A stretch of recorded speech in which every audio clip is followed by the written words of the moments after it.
Welcome to those of you online and for all of us here in the sanctuary. Oh man, and it's a gorgeous day to be together, isn't it?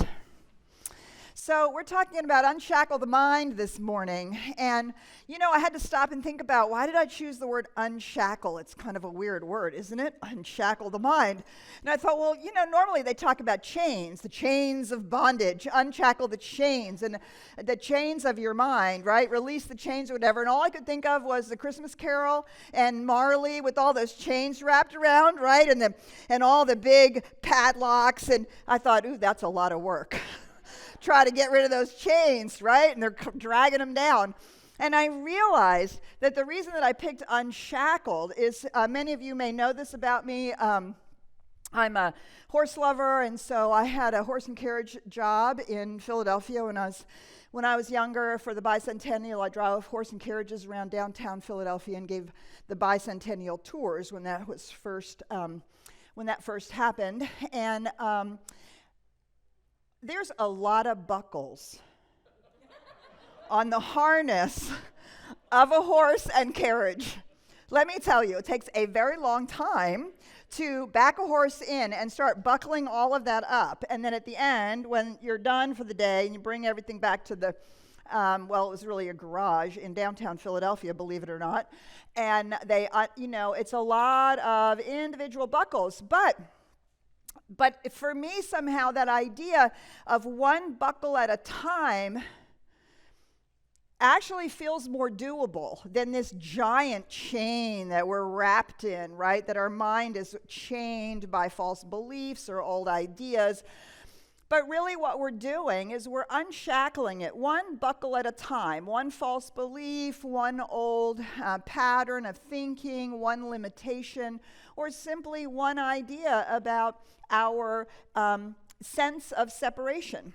And so it's actually my experience over the years that I've done this kind of work.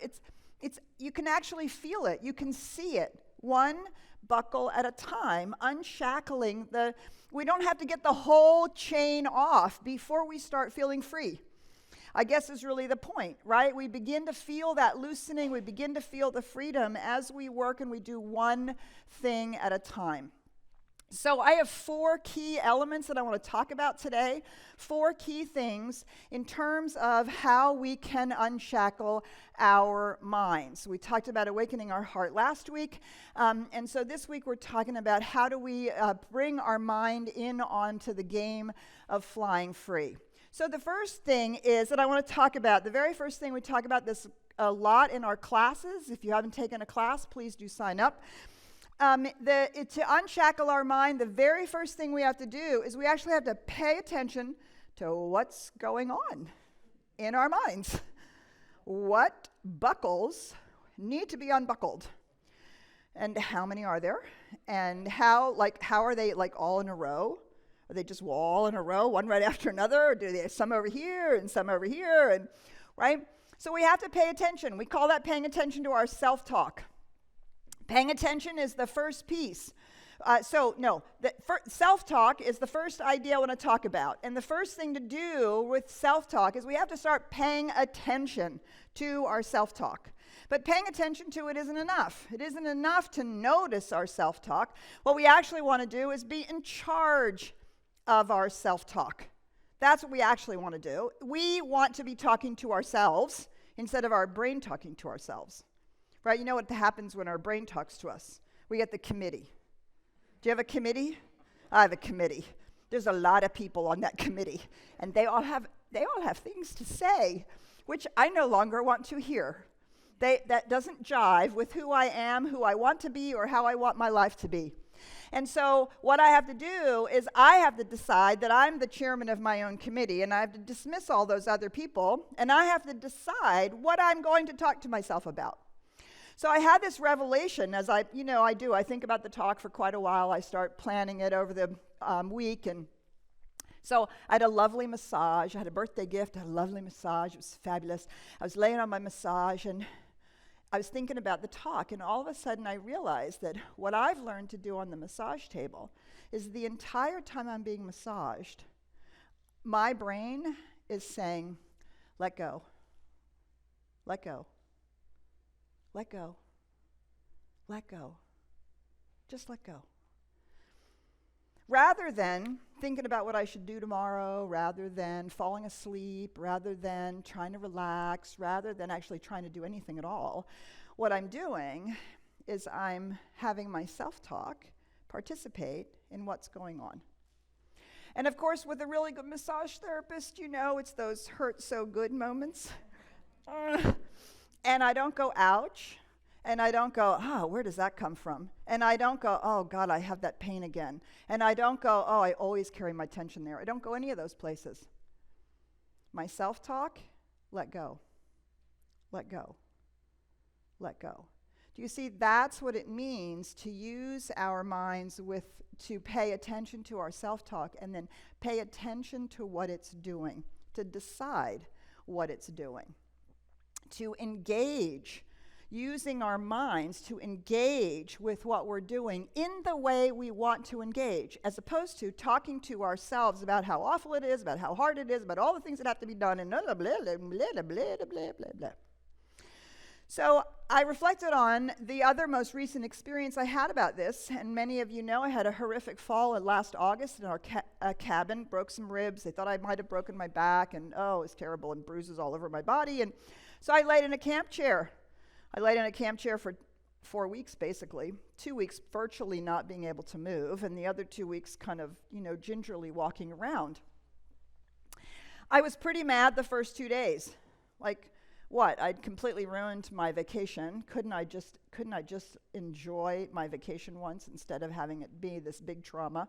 So I had a big revelation. I had lots of good spiritual revelation around all of that. And so once I had my revelation, then I laid in that camp chair, and I thought, well, I have one of two choices. I can lay here resentful, or I can lay here and use my mind to support the healing process. So what I did is I laid there and I blessed every cell of my body. I blessed every cell of my body that it knew how to knit together. It knew how to deal with the bruises. It knew how to knit the bones together. I just laid there and blessed my body, blessed its intelligence, blessed its wisdom. I blessed Karen for taking on all of the work that had to be done in the cabin because I couldn't do a thing. I blessed everything I could think to bless because otherwise, what? It was lay there being resentful, right? Well, I'll tell you what, resentfulness is about 17 buckles. Right? All snapped together. So rather than staying shackled in that resentment, do you see, these are the choices that we have when we pay attention to our self-talk. We have the opportunity to decide what we are going to say to ourselves, how we are going to talk about what's going on, and how we're going to use that to use our minds to support us as opposed to keeping us bound, right? So the first topic in Unshackling the Mind is paying attention to our self-talk and then choosing how we're going to talk to ourselves about what's going on. That's the first thing. Now, the second piece is something that all metaphysicians have heard about. If you've been in spirituality for any length of time at all, you've heard about it. And most of us have long dismissed it because we're so spiritual we don't need this tool anymore. But this is one of my favorite tools in the whole wide world, and it is the tool of affirmation. Yeah, I know. You all know about affirmations, right? But the reality of it is an affirmation is one of the most powerful ways to take charge of what's going on in our minds. The way that we unshackle our mind is we take charge of it and we start unbuckling things because we are deciding what we're going to think about, right? Straight neuroplasticity. This is straight neuroplasticity. If our synapses fire together based on what we are thinking and talking and speaking about and paying attention to over and over and over again, emotionally, mentally, right? We are firing those synapses together. And for them to release and for us to get a new pathway, we have to think about the new thing as much as we've thought about the old thing. I really want you to hear that. If you've worried all day, day after day after day after day about something, and you've gnawed at it and wondered about it and thought about it and and all blah and blah. Okay, just think for a moment how many hours you've just spent on that thing. How many hours do you spend on an affirmation? 2 minutes? 3 minutes? Maybe twice a day? Do you see? The relationship is not going to work. So I have 6 key things I want to talk to you about affirmations. Short, sweet, and to the point. 6 key things really important to make an affirmation that you can use as much as you worry about or talk about the thing you don't want. Right? Affirmations. 6 short reasons for short affirmations. So if you want an affirmation that's really going to work, 7 words or less. No paragraphs. 7 words or less. 10 maximum. I can't remember 10 words. I can only remember 7. Then maybe that's my own limitation, right? Short. 10 words maximum. Why? Why a short, punchy affirmation? First, you can remember it. You can remember it in any situation all the time, no matter how off-center you are. A short affirmation, you can remember it. 2, therefore, you can say it anywhere or at any time.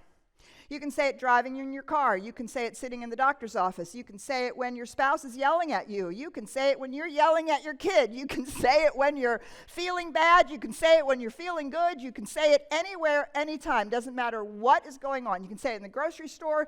You can say it in a traffic stop. You can say it anywhere, anytime. And with a 7-word affirmation that is short and punchy, that you can remember and say anywhere and any time, the ability to repetitively hammer it into your brain uses neuroplasticity to rewire your synapses.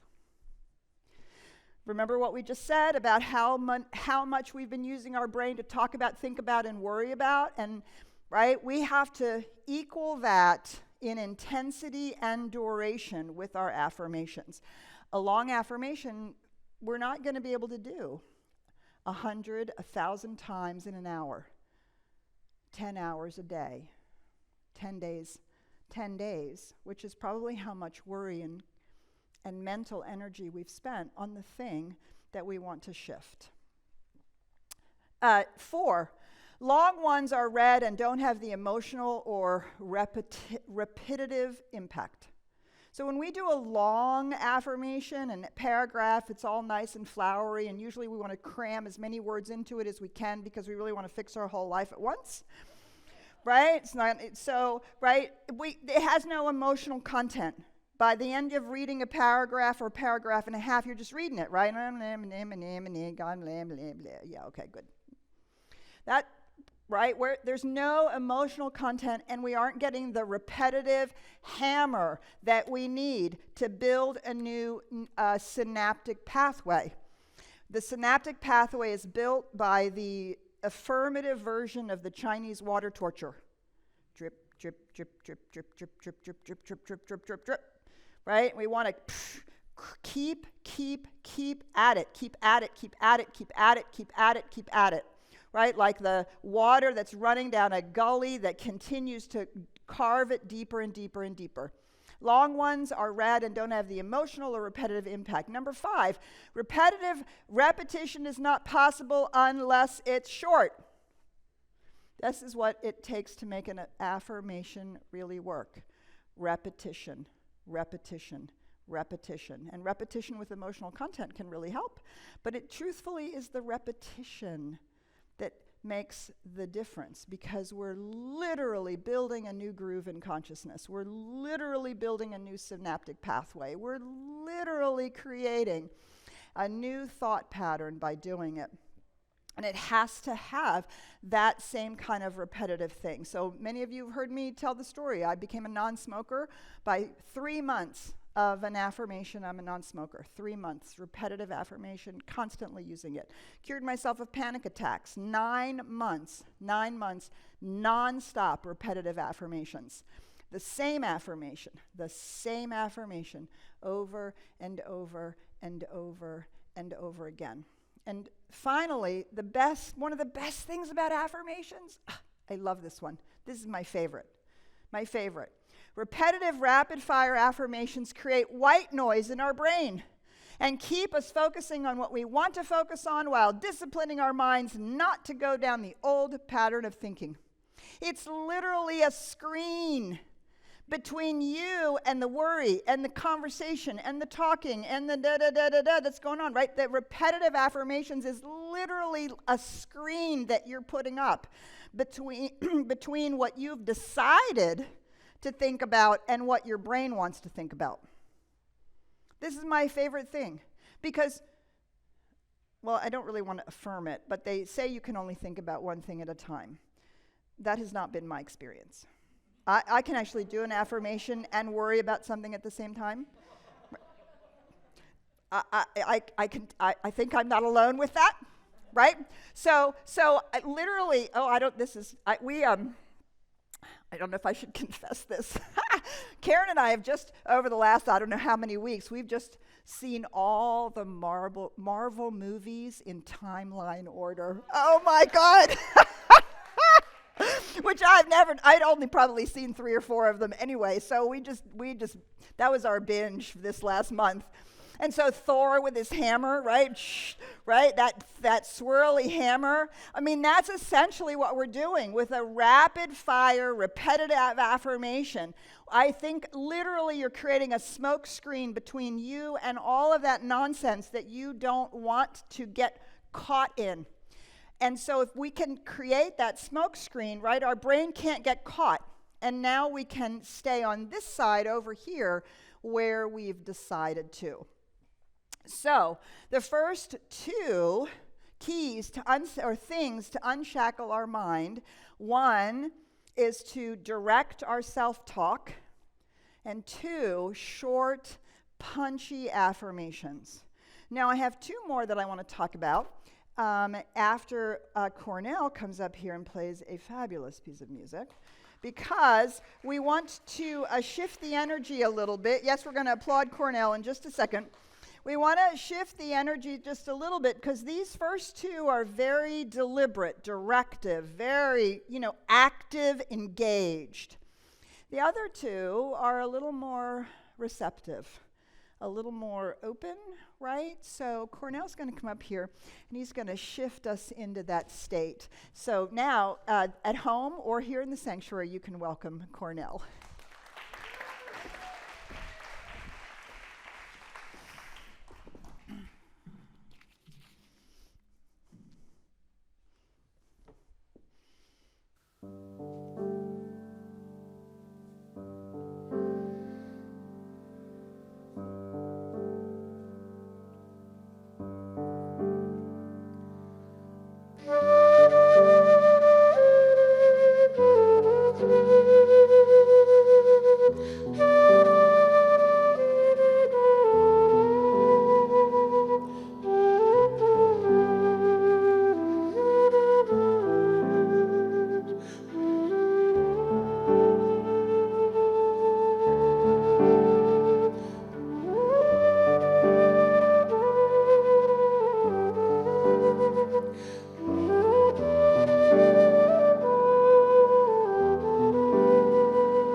Yay, thank you so much, Cornell. Is that your own piece?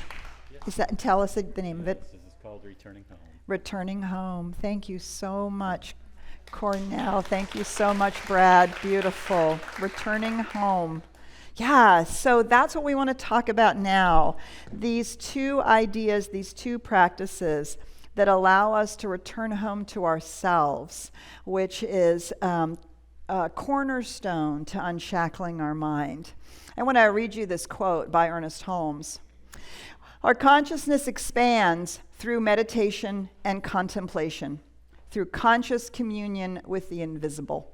Spiritual experience comes in the stillness of the soul when the outer voice is quiet. Now, that outer voice isn't just this outer voice out here of people and the media and, all that stuff that's coming at us all the time. It's not just that outer voice. It's also the outer voice of our brain. It's that committee. It's those unconscious patterns that are running in our brain. And so the two things I want to talk about now are meditation and contemplation as really powerful tools that help us unshackle the mind. So the first one, meditation, is so important because meditation is the practice that provides us with the awareness of the space in which our thoughts are happening. Usually we have thoughts or we have feelings, and we're so tightly identified with those thoughts and feelings that they feel like us. Right? And because they feel like us, because we've had a thought or a feeling, then we give it credibility, like it matters, like it's meaningful, when it could be complete nonsense, right? You're stupid. That is complete nonsense. But because we've said it to ourselves, right, we feel it. I can't do it. I feel that I'm incapable. Well, that's just nonsense because we're spirit made manifest. So how can we possibly be incapable? And so we need to de-identify, disidentify, unidentify. I don't know which is the right one. We need to not identify with our thoughts and feelings. And so meditation, one of the primary, not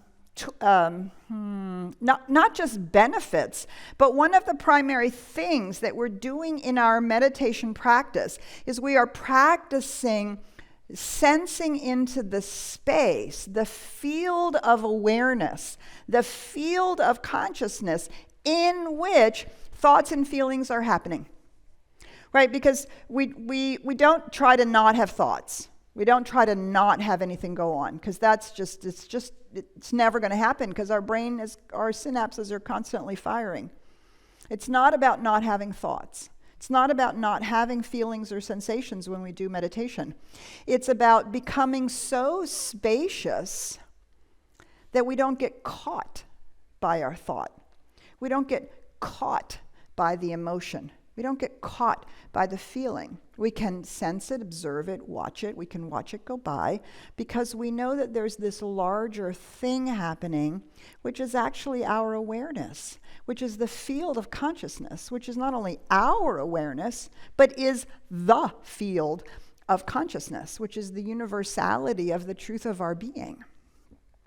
And so in the meditation practice, which when we're doing it without music, without relaxation, without things to engage our minds, right? We don't want to do a meditation where something else is engaging our mind.